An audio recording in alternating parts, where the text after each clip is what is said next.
ఏలూరు జిల్లా Jeelugumilli police station పరిధిలో జాతీయ రహదారిపై పోలీసులు వాహన తనిఖీలను కఠినతరం చేశారు. రహదారిలో అనుమానాస్పదంగా ప్రయాణిస్తున్న వాహనాలను ఆపి పత్రాలను పరిశీలించారు.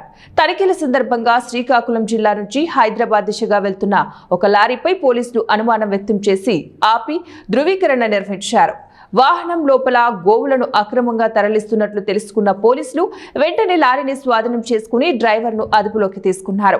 తనిఖీల అనంతరం జీలుగుమిల్లి ఎస్ఐ వి క్రాంతికుమార్ మాట్లాడుతూ గోవుల అక్రమ రవాణాపై ప్రత్యేక పర్యవేక్షణ కొనసాగుతోందన్నారు. అనుమతి లేకుండా జంతువులను రవాణా చేయడం చట్టవిరుద్ధమని, ఇటువంటి చర్యలు చేపట్టే వారిపైన కఠినమైన చర్యలు తీసుకుంటామని స్పష్టం చేశారు. జంతు రవాణా నిబంధనలు ఉల్లంఘించడం పట్ల కేసు నమోదు చేసి విచారణ ప్రారంభించామని తెలిపారు.